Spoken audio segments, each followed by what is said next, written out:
राजीव एक radio jockey था जो दिल्ली में रहता था। उसने मास कम्युनिकेशन की पढ़ाई की थी और पिछले 5 सालों से एक local FM channel 96.6 FM Delhi पर होस्ट कर रहा था। शो का नाम था मिडनाइट मुसाफिर। शो का कॉन्सेप्ट सीधा था।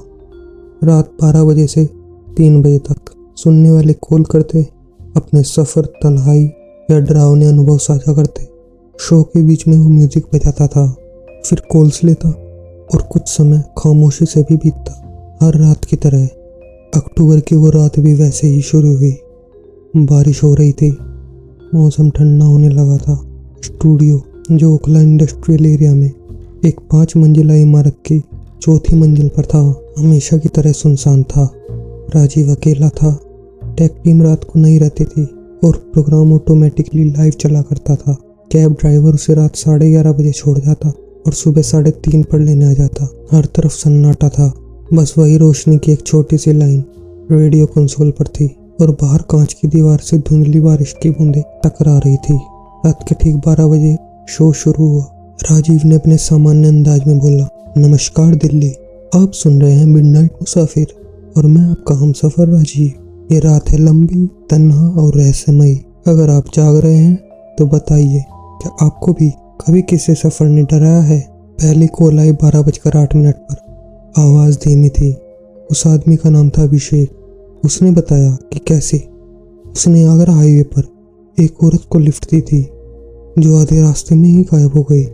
राजीव ने हंसते हुए कहा, यार तुमने तो शुरुआत में ही कहानी को हॉरर बना दिया। और इतना कहकर म्यूजिक चला दिया। टाइम बीता। रात के 12:47 पर एक और कॉल आई जिसमें नेटवर्क गड़बड़ाने लगे। राजीव ने कॉल उठाई तो बस एक फुसफुसाहट थी। उसने कहा, हेलो, लेकिन जवाब सिर्फ कुछ टूटे हुए शब्द थे। आवाज़ आ रही है क्या? आवाज़। और फिर कॉल कट गई। राजीव को अजीब तो लगा, लेकिन उसने सोचा नेटवर्क इशू होगा। शो चलता रहा। रात 1:15 बजे एक कॉल और आई। अजीब सा नंबर स्क्रीन पर दिखा। पहली बार राजीव थोड़ा रुका, फिर रिसीव किया। दूसरी तरफ से आवाज़ आई, क्या ये रेडियो स्टेशन है? राजीव ने कहा, हाँ जी, 96.6 एफएम दिल्ली बीट्स मिडनाइट मुसाफिर शो, जिसमें आपका स्वागत है। राजीव ने सुना। उस आदमी की सांसें बहुत तेज थी। वो घबराया हुआ लग रहा था। उस आदमी ने कहा, मैं साउथ दिल्ली के एक गांव के पास से बोल रहा हूँ, यहाँ कुछ गड़बड़ है। राजीव ने माहौल के लिए सोचा कि कहानी सुनाएगा तो लोगों को मज़ा आएगा। उसने माइक के सामने थोड़ा झुक कर कहा, भाई डराओ मत, पूरी बात बताओ। उसने कहा, ये कॉल सिर्फ आपको करनी थी, मेरे पास टाइम नहीं है। मैं इस वक्त एक पुराने रेडियो स्टेशन के अंदर फंसा हूँ। राजीव ठिठक गया। पुराना रेडियो स्टेशन? हाँ, ये बंद हो चुका है, लेकिन अभी भी काम करता है। यहाँ कोई है या कुछ है? और लाइन कट गई। राजीव ने कुछ देर बाद माइक ऑफ किया और पानी पीने उठा। तभी पीछे की खिड़की से उसे हल्की परछाई सी महसूस हुई। वो चौंक गया, लेकिन फिर खुद को समझाया, थकावट है, नींद है, इसलिए ऐसा लग रहा है। लेकिन तभी स्टूडियो के स्पीकर से आवाज़ आई, वही कॉल जो कुछ सेकंड पहले कट गई थी, अब दोबारा ऑन एयर थी, बिना फ़ोन उठाए। और उस पर चल रही थी एक औरत की आवाज़, तुम सबको बुला लाई हो, अब ये आवाज़ें बंद नहीं होने वाली। राजीव ने घबराकर कंसोल का पावर बंद कर दिया, लेकिन आवाज़ चलती रही। राजीव वहीं खड़ा रह गया। हाथ में पानी की बोतल थी, लेकिन ध्यान उस आवाज़ पर टिक गया था जो सिस्टम बंद होने के बाद भी आ रही थी। उसके कान में अब भी वही औरत की धीमी लेकिन गूंजती हुई आवाज़ थी, अब ये आवाज़ें बंद नहीं होगी, तुम सबको बुला लाए हो। उसने घबराकर सिस्टम का मेन स्विच भी बंद कर दिया, लेकिन वॉल स्पीकर से वही आवाज़ आती रही। अब उसमें कई और आवाज़ें भी शामिल हो गई, जैसे कोई पुराना रेडियो स्टेशन दोबारा चालू हो गया हो और अतीत की सारी रिकॉर्डिंग एक साथ बजने लगी हो। राजीव को याद आया 96.6 की बिल्डिंग जिसमें वह खड़ा था। वह पहले एक सरकारी रेडियो स्टेशन हुआ करती थी जो 1991 में बंद हो गई थी। फिर 2007 में इसे नए एफएम चैनल ने लीज पर लिया था। उसे गूगल पर भी कहीं कहीं यह जिक्र मिला था कि नीचे बेसमेंट में एक पुराना ट्रांसमीटर रूम अब भी वैसा ही बंद पड़ा है, क्योंकि उसे सील किया गया था। वजह कभी साफ नहीं हुई थी। अब तक राजीव का शरीर पसीने से तर हो चुका था।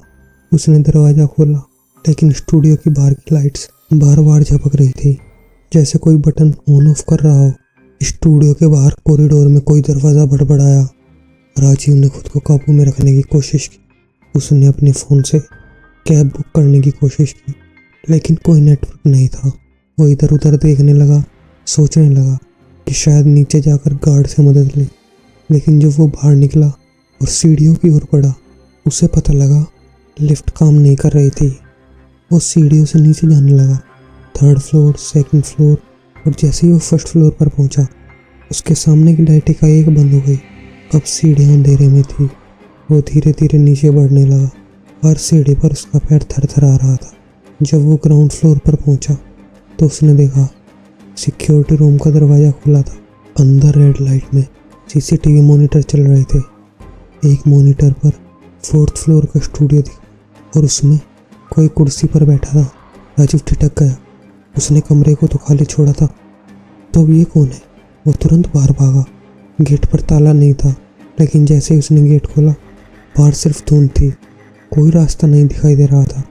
बिल्डिंग जैसे किसी और जगह में या वक्त में आ गई हो। उसी वक्त पास के कैब पार्किंग एरिया से गाड़ी का हॉर्न बजा। एक बार नहीं, लगातार बार बार। राजीव ने दौड़कर देखा। यह वही कैब थी जो उसे रात को लेने आती थी, लेकिन ड्राइवर सीट पर कोई नहीं था। गाड़ी की लाइट्स जल रही थी, रेडियो ऑन था और उसी में वही आवाज़ें चल रही थी।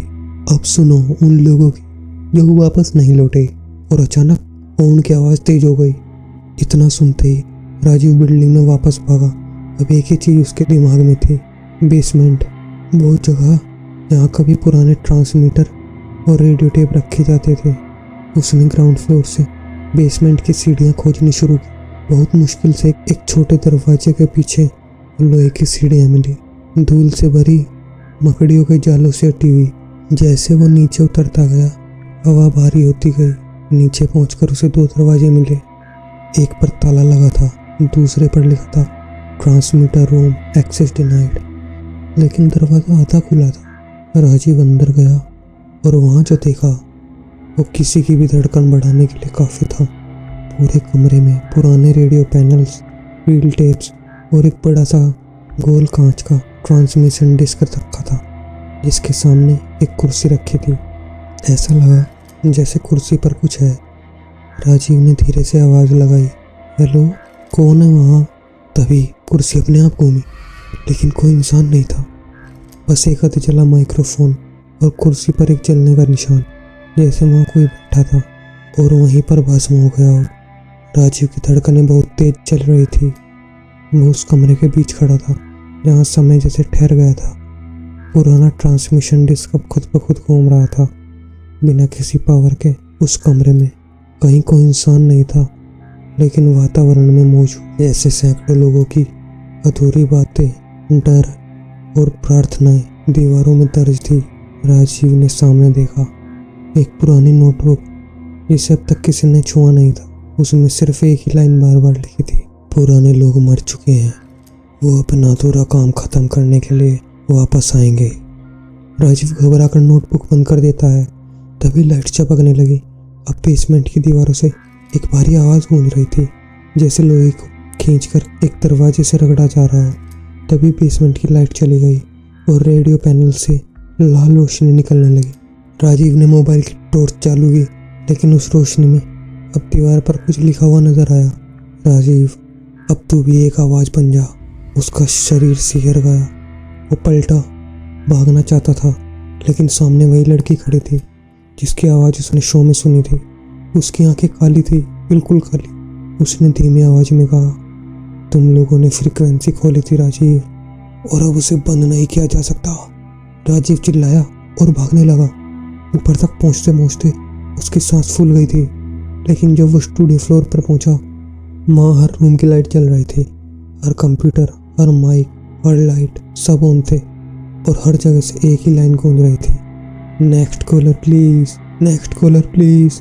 और उसके सामने कॉलर आईडी स्क्रीन जल उठी, लेकिन कॉल चल रही थी। उसने डरते डरते माइक की ओर देखा। फ़ोन पर वही लड़की थी, राजीव, अब तुम्हारी बारी है।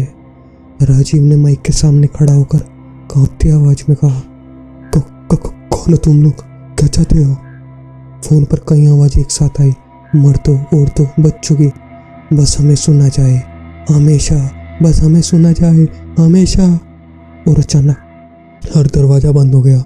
हर खिड़की से बाहर सिर्फ काला धुआं दिखने लगा। स्टूडियो में हर चेयर पर धुएं के आकार में कोई बैठ गया। आरजे समीर, पूजा, विवेक, वो सब जिनके बारे में सुना गया था कि वो गायब हो गए थे, अब सब यहाँ थे, लेकिन उनके शरीर नहीं, सिर्फ उनकी आवाज़ें थी। तभी राजीव को याद आया, उसी पुरानी डायरी में एक लाइन और लिखी थी, जो ब्रॉडकास्ट रोका नहीं गया वो फ्रीक्वेंसी हमेशा खुली रहेगी। राजीव ने खुद को समेटा। उसने वही पुराना स्विच बोर्ड देखा जो जालों से ढका था और एक लाल बटन जिस पर लिखा था emergency signal jammer, do not press. वो दौड़ा, उसने बिना सोचे समझे वो बटन दबा दिया। एक जोरदार आवाज़ आई जैसे ट्रांसमिशन कट गया हो। सारी लाइट्स बंद हो गई, पूरा स्टेशन अंधेरे में डूब गया। 5 मिनट तक कुछ भी नहीं हुआ। फिर कहीं दूर किसी कोने से सिर्फ एक आवाज़ आई। ये था रेडियो स्टेशन 96.6 का अंतिम ब्रॉडकास्ट, और सब कुछ शांत हो गया। 2 दिन बाद एक न्यूज़ रिपोर्ट टीवी पर आई। दिल्ली के पुराने 96.6 रेडियो स्टेशन बिल्डिंग में अचानक आग लग गई।